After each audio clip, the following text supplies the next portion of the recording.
Vamos a la palabra de Dios. Busque por favor el Evangelio de Juan capítulo 18. Evangelio de Juan capítulo 18. Quiero agradecer al hermano Fernando porque dejaron ese patio limpiecito ahí atrás, listo ya para el invierno, para que caiga nieve, listo. El hermano Marvin lo iba a hacer, pero se le adelantaron. Lo bueno en el Señor es que cuando usted se propone hacer algo, ya usted está en la nómina de pago del cielo. Usted es bendecido porque su corazón está inclinado a Dios. Y recuerde que donde está su tesoro, ahí está su corazón. Amén. Vamos a leer Juan capítulo 18, los versículos del 12 al 27. Y dice así la palabra del Señor. Entonces la compañía de soldados, el tribuno y los alguaciles de los judíos prendieron a Jesús y le ataron. Y le llevaron primeramente a Anás, porque era suegro de Caifás, que era sumo sacerdote aquel año. Era Caifás el que había dado el consejo a los judíos de que convenía que un solo hombre muriese por el pueblo. Y seguían a Jesús Simón Pedro y otro discípulo. Y este discípulo era conocido del sumo sacerdote y entró con Jesús al patio del sumo sacerdote. Mas Pedro estaba fuera, a la puerta. Salió pues el discípulo que era conocido del sumo sacerdote y habló a la portera e hizo entrar a Pedro. Entonces la criada portera dijo a Pedro: ¿no eres tú también de los discípulos de este hombre? Dijo él: no lo soy. Y estaban en pie los siervos y los alguaciles que habían encendido un fuego porque hacía frío y se calentaban. Y también con ellos estaba Pedro en pie calentándose. Y el sumo sacerdote preguntó a Jesús acerca de sus discípulos y de su doctrina. Jesús les respondió: yo públicamente he hablado al mundo. Siempre he enseñado en la sinagoga y en el templo, donde se reúnen todos los judíos, y nada he hablado en oculto. ¿Por qué me preguntas a mí? Pregunta a los que han oído. ¿Qué les haya yo hablado? He aquí, ellos saben lo que he dicho. Cuando Jesús hubo dicho esto, uno de los alguaciles que estaba allí le dio una bofetada, diciendo: ¿así respondes al sumo sacerdote? Jesús le respondió: si he hablado mal, testifica en qué está el mal. Y si bien, ¿por qué me golpeas? Anás entonces le envió atado a Caifás, el sumo sacerdote. Estaba pues Pedro en pie, calentándose, y le dijeron: ¿no eres tú de sus discípulos? Él negó y dijo: no lo soy. Uno de los siervos del sumo sacerdote, pariente de aquel a quien Pedro había cortado la oreja, le dijo: ¿no te vi yo en el huerto con él?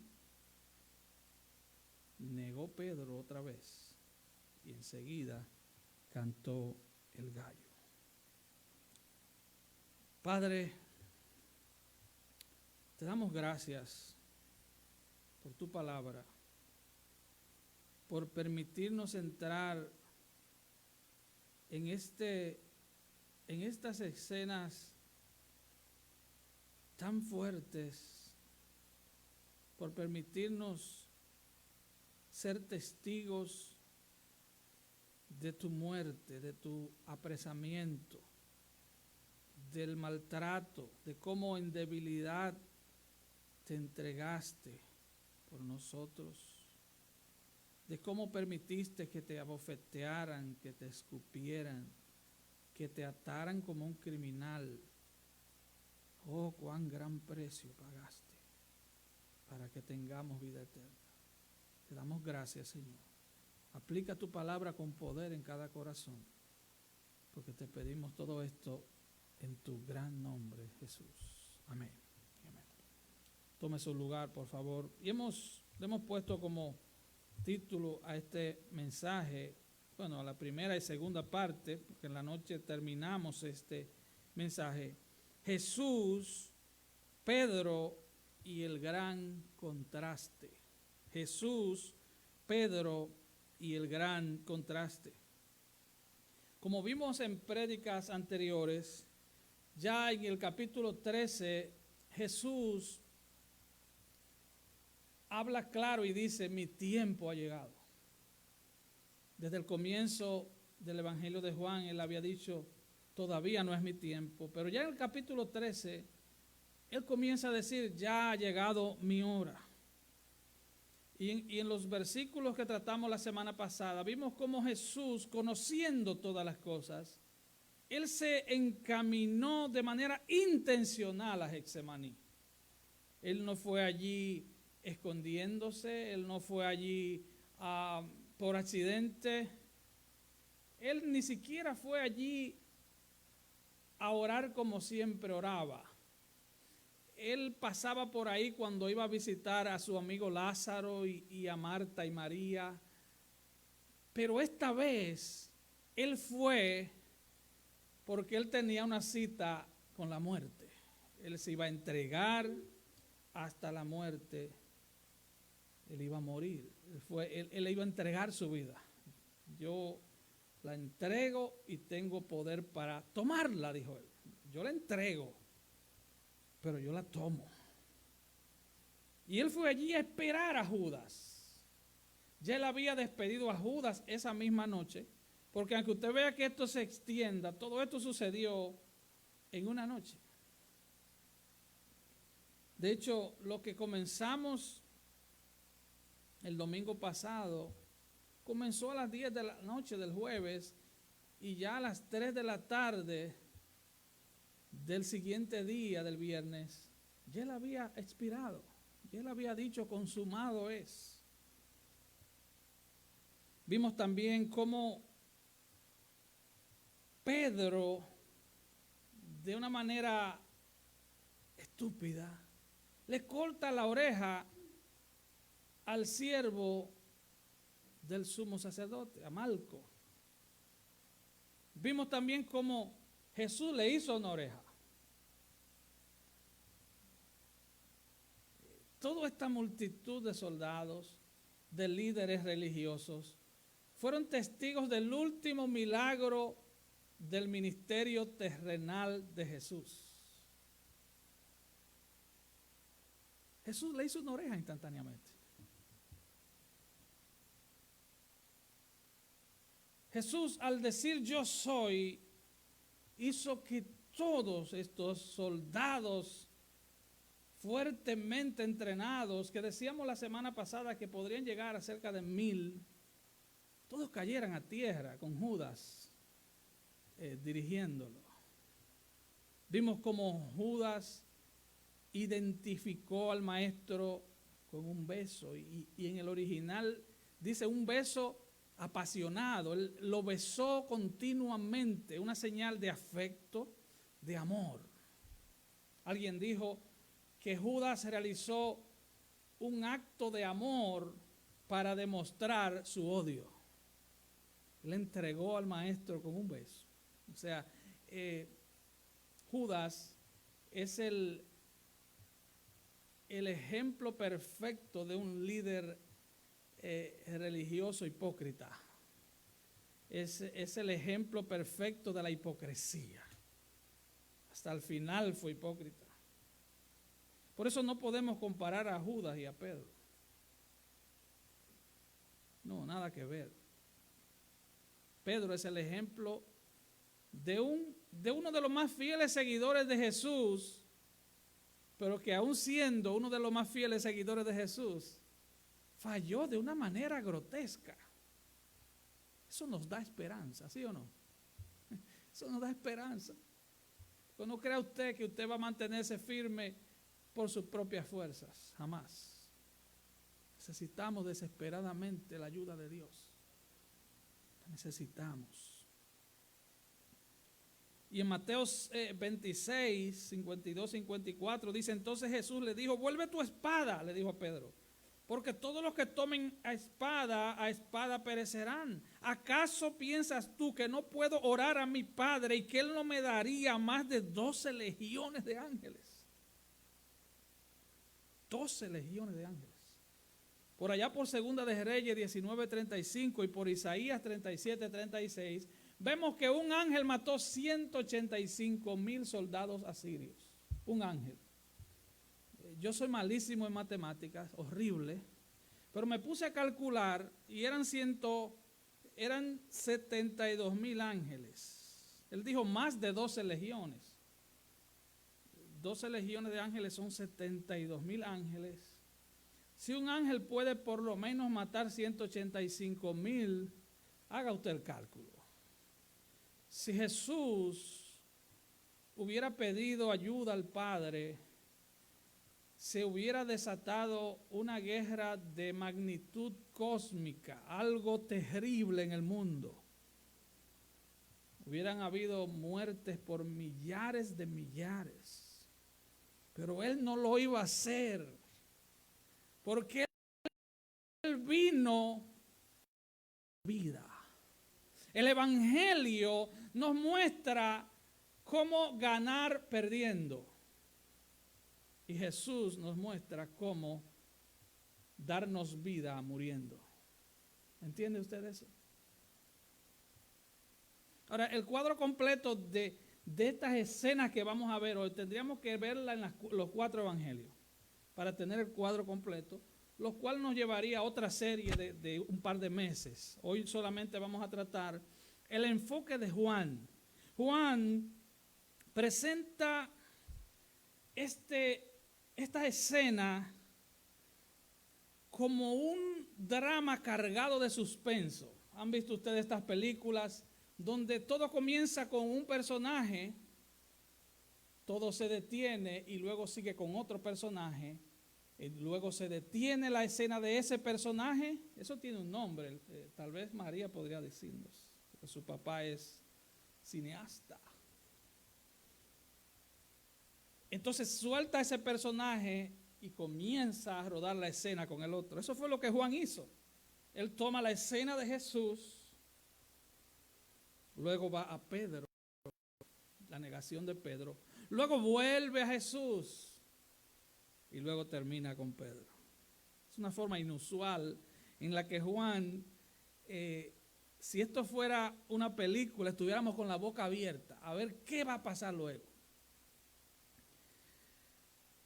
Y este cruce de dramas no es en vano.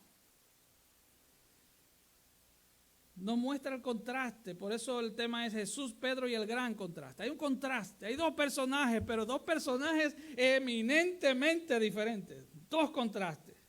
Nos muestra 2 verdades opuestas establecidas en la doctrina cristiana.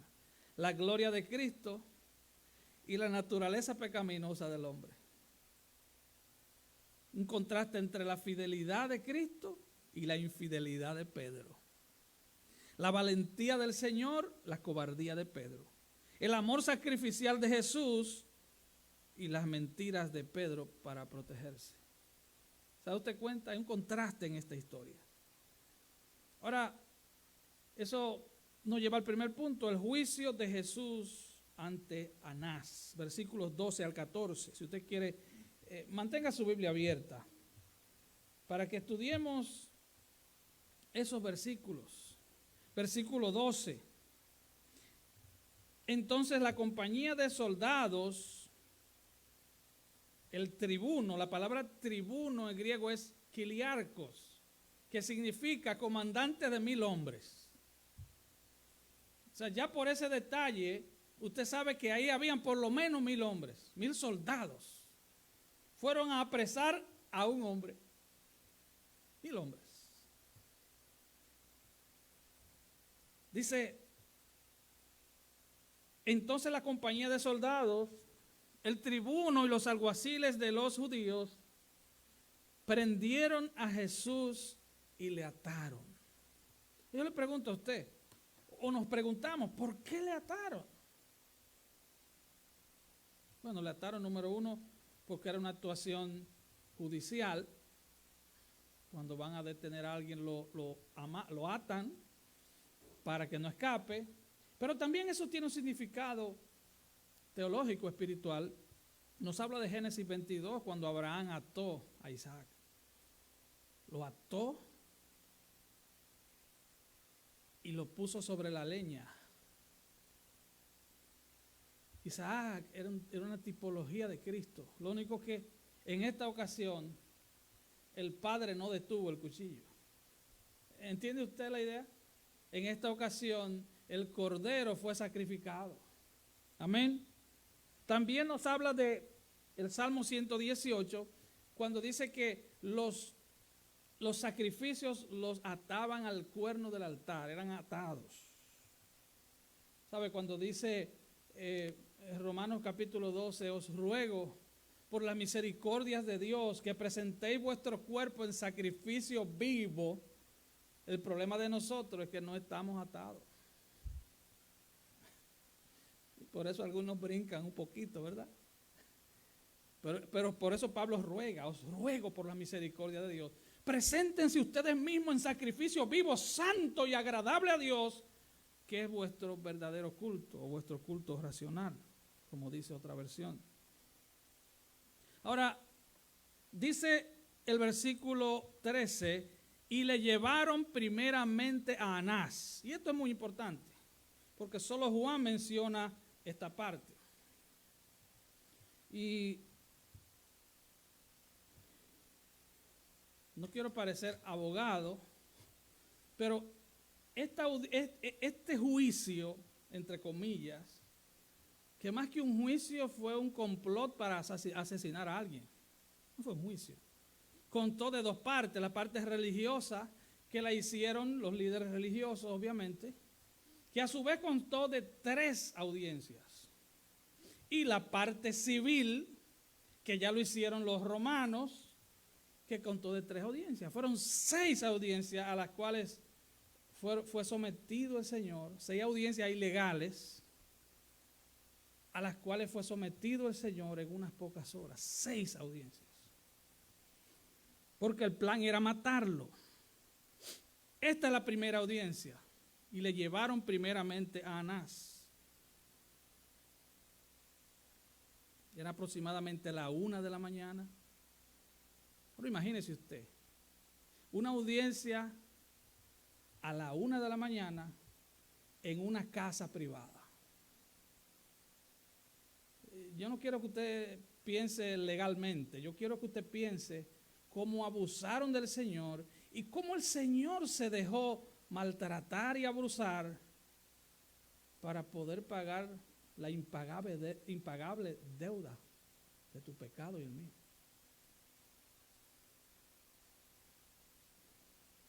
La segunda fue ante Caifás y el Sanedrín a las 3 de la mañana, en la casa de Caifás.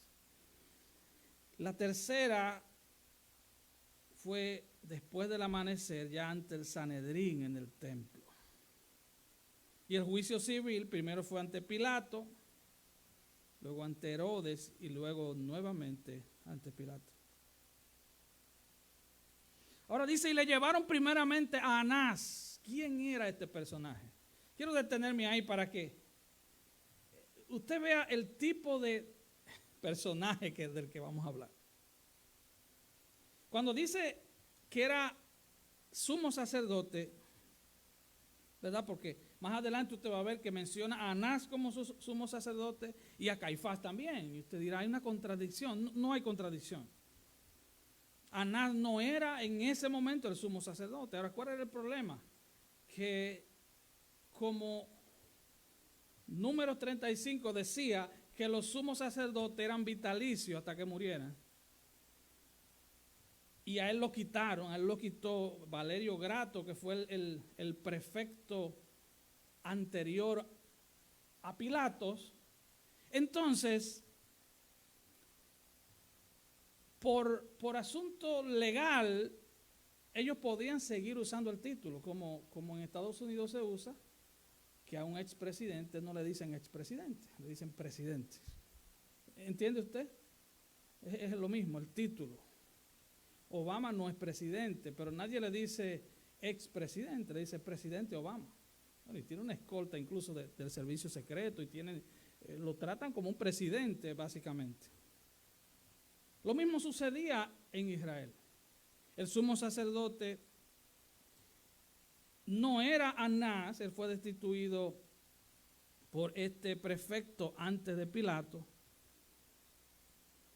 pero después que él fue destituido, 5 de sus hijos y un nieto se fueron rotando como sumos sacerdotes. Y en el tiempo en que suceden estos hechos, su yerno, entonces esposo de una hija, ahora él era el sumo sacerdote. O sea, él manejaba esto como una especie de franquicia. Era un negocio de familia. Cuenta la historia que Anás era orgulloso, vanidoso, era una persona amante del dinero y de la buena vida. Era el tipo de líder religioso que cuando él se proponía algo, él lo envolvía en un papel de regalo de santidad con tal de lograr su objetivo. Era una especie de político con traje religioso. Él lo que se proponía lo lograba. Era un tipo sin escrúpulos. Era como cualquier político nuestro, Latinoamérica o aquí mismo. Era la personificación de la hipocresía religiosa en su máxima expresión. Y oiga lo que hacía este hombre. Él recibía altos dividendos, mucho dinero de todo el negocio que se hacía en el templo. Por ejemplo, para la Pascua, que dijimos la semana pasada, que en una sola Pascua se sacrificaron 256,000 corderos. Cuando una persona viajaba de lejos, les resultaba más fácil comprar el cordero en el patio del templo. Ahora, ¿usted sabe cómo le llamaban al patio del templo? El bazar de Anás. De Anás. Porque Anás tenía una especie de tienda por departamentos en el templo. Entonces, usted viajaba desde Etiopía hacia Israel para adorar, para celebrar la Pascua, usted era judío. Y si usted llevaba su animalito, entonces los inspectores le decían, no, ese animal no está perfecto para sacrificio. Entonces le incautaban el animal, lo juntaban con los otros, entonces le vendían otro hasta un precio triplicado. No sé si me están entendiendo. Ese animal que le incautaron se lo vendían a otro también a un precio triplicado. ¿Está usted entendiendo? Era un negociazo. Además de eso, como usted venía de Etiopía, puse un ejemplo, usted llevaba la moneda de ese país, pero cada judío tenía que pagar el impuesto del templo. Y usted no podía pagar el impuesto del templo con una moneda extranjera, porque la moneda extranjera tenía una imagen y eso era idolatría. Entonces, ellos se aprovechaban de todo este conjunto de reglas para sacar dinero. Había una casa de cambio y eso le generaba muchísimo dinero a Anás. Anás tenía un odio especial por Jesús. Porque cuando Jesús comienza el ministerio, lo primero que hace es que va al templo con un látigo, voltea las mesas de los cambistas y saca a todo el mundo del templo. Y dice, ustedes han convertido mi casa en cueva de ladrones. Mi casa ha de ser llamada casa de oración para todas las naciones. Ahora se da cuenta usted, 3 años después, Jesús llega a Jerusalén y hace lo mismo. Voltea las mesas, saca a los cambistas y vuelve y dice lo mismo. Odiaban a Jesús. Ahora yo le pregunto, ¿no lo odiaría a usted que usted tenga un negocio y venga y le dañen todo, y le desbaraten las mesas? Pues Jesús le dañó el negocio. Jesús era una amenaza para el emporio religioso financiero que tenía Anás. Es por eso, hermanos, que no nos debe merecer ningún respeto. Escuche bien, conozca la verdad para que la verdad te haga libre. No nos debe merecer ninguna clase de respeto estos líderes religiosos que predican un falso evangelio con el objetivo único y exclusivo de sacarle el dinero de la ignorancia y la necesidad de la gente. Eso es diabólico 100%. No importa cómo se llame, no importa de qué concilio sea, es diabólico. Eso viene del bazar de Anás. De ahí viene. Es lo mismo, hermano. Exactamente lo mismo. Lo único que ha cambiado son los métodos. Pero el corazón es el mismo. Es el mismo. Venga y pacte. Venga y siembre. Traiga una ofrenda especial para que Dios te bendiga. No, 1000 veces no. ¿Se recuerda usted la historia de Simón el mago allá en Hechos? Simón quería comprar los dones que tenía Pedro y él le dijo, perezcan tú y tu dinero. Yo sé que esto no es un mensaje popular, yo sé que esto no le trae dinero a la iglesia, claro, no se trata de eso, hermano. Tráigale su corazón, venga a Cristo, ríndase de una vez por todas al señorío de Cristo. Tráigale su vida a Cristo, hermano. Porque si por dinero fuera la salvación, yo creo que ninguno de nosotros calificáramos. Ninguno. Aquí no hay ricos, ninguno. Estamos perdidos todos. Así que esto no se trata de dinero. Claro, usted como miembro de la iglesia tiene que entender que hay que pagar las utilidades de la iglesia. Porque no nos baja un cheque del cielo. Esa es otra historia. Pero manipular la gente, manipular la conciencia de la gente para vaciarle los bolsillos a la gente, eso es tan vil como poner un puesto de drogas. Eso es tan vil como, o menos, eso es más vil que poner una barra en la esquina. Porque el que va a la barra sabe que está perdido. Sabe lo que está haciendo. Pero el que va a esas iglesias donde lo que se habla es de dinero, dinero, dinero, cree que va al cielo porque está comprando su salvación. Y visitan iglesias donde lo que hay una franquicia. Una franquicia. Hay una franquicia.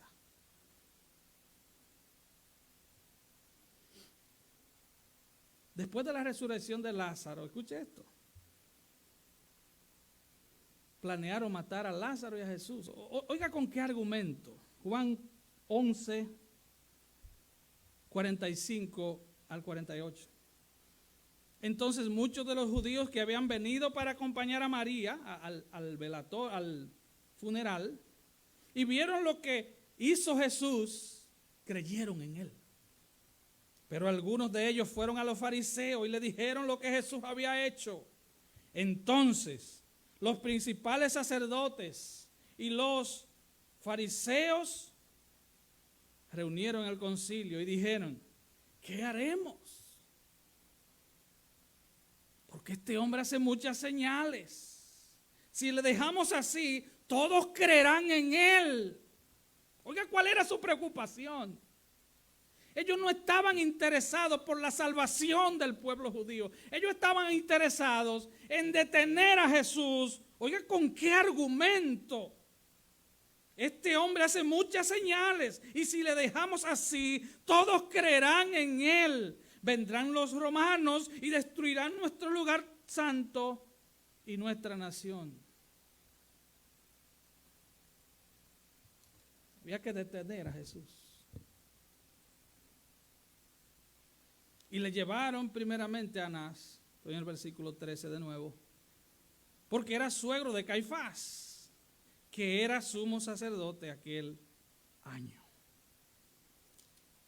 Y el versículo 14 dice, era Caifás el que había dado el consejo a los judíos de que convenía que un solo hombre muriese por el pueblo.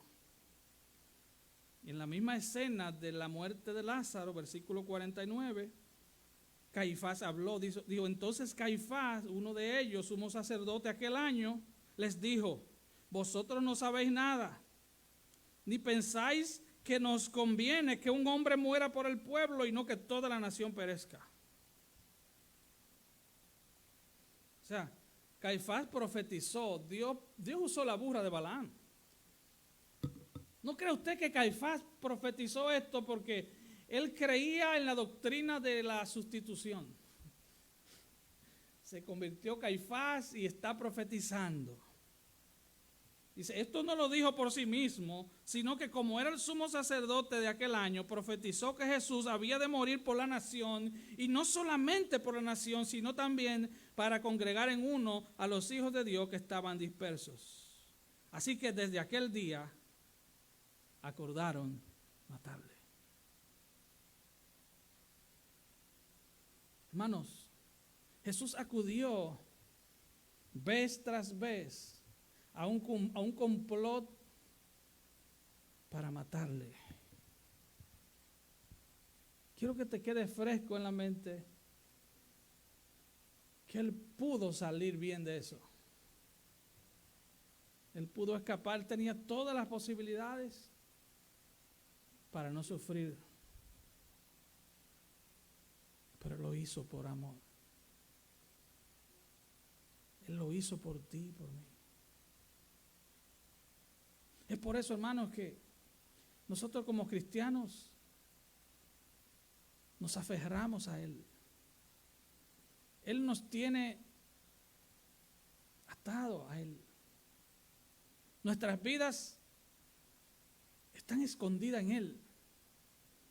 Nosotros estamos unidos a Él. Nosotros no predicamos una cosa, ni predicamos a Cristo y a Él crucificado. Hermano, hermana, ahí comienza la serie de juicios injustos contra Jesús.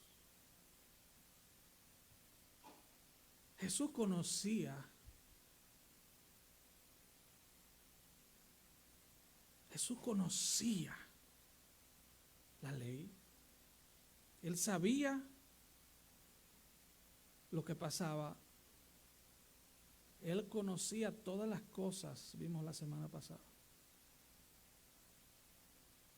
No fue un suicidio.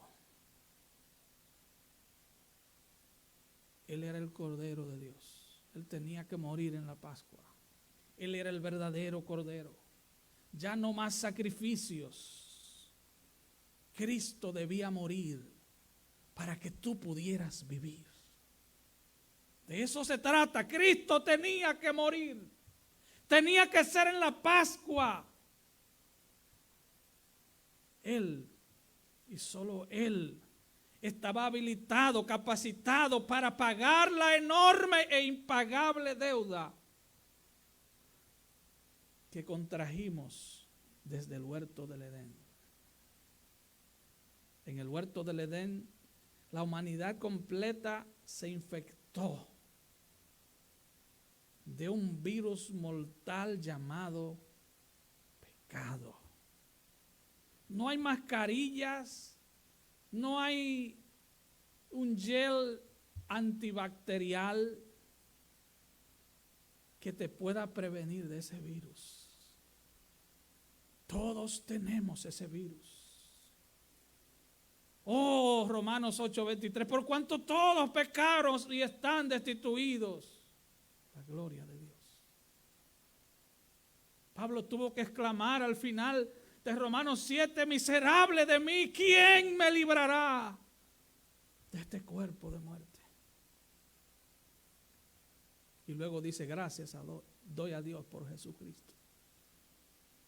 Hermano, refúgiate en Cristo. Ríndele lo que queda de ti a Cristo. Y si todavía no has venido a Él en arrepentimiento, hazlo hoy.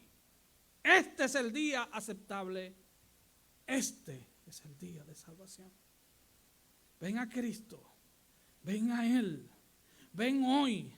Solo Cristo puede pagar la deuda. No te atrevas a esperar llegar a aquel gran juicio, porque está establecido que el hombre muera una sola vez y después de esto el juicio. Llegaremos a un juicio.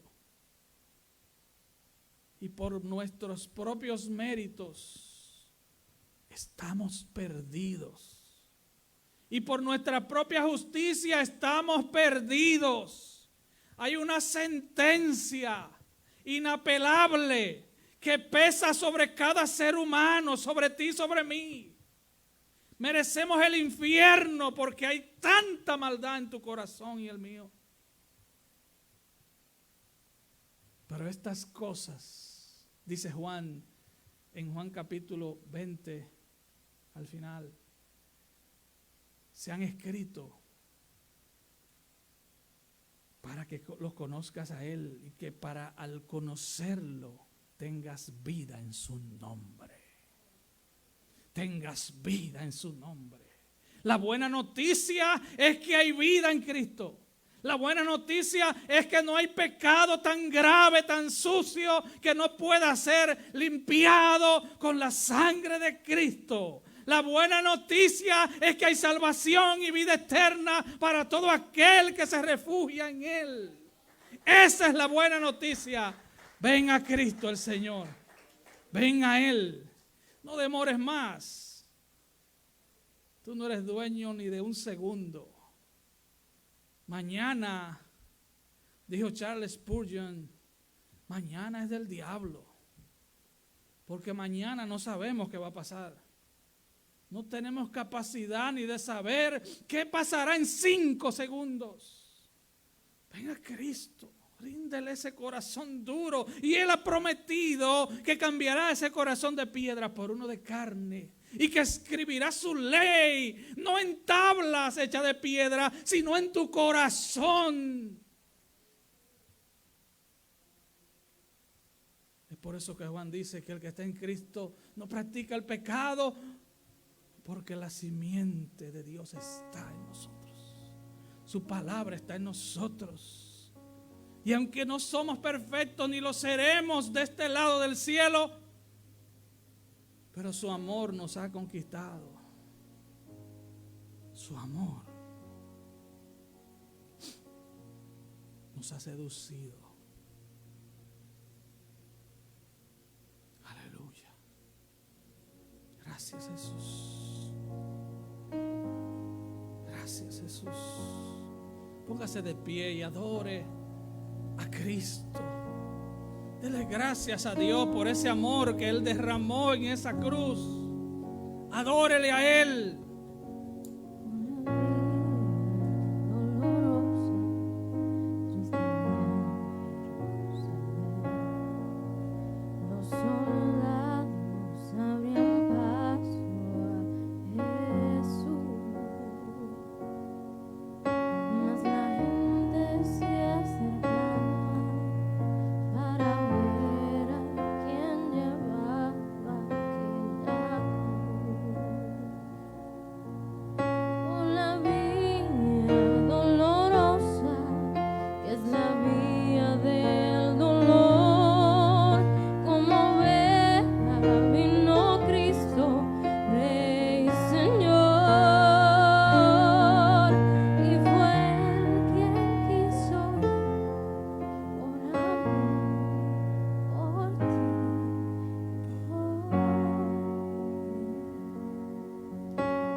esos aproximadamente 600 metros de la vía dolorosa fueron bañados con sangre. El precio fue alto, hermanos. Él dejó su gloria. En Él estaba la vida, y la vida era la luz de los hombres. Cuando todo fue creado, ahí estaba Él. Todo fue creado en Él, por Él y para Él. Medite en esto, hermanos. El juez de toda la tierra, amarrado como un cerdo. El juez de toda la tierra, escupido y golpeado. Por eso que Hebreos dice: ¿cómo escaparemos si descuidamos una salvación tan grande? ¿Cómo escaparemos los horrores del infierno?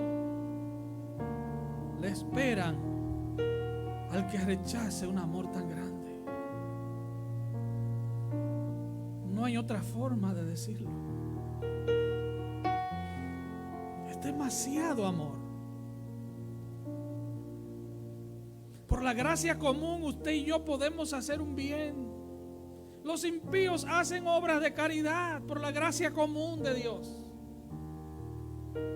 Pero Él no solo hizo una obra de caridad, Él murió, Él entregó su vida, Él dejó su trono de gloria, Él dejó la majestad del cielo, el dueño del universo.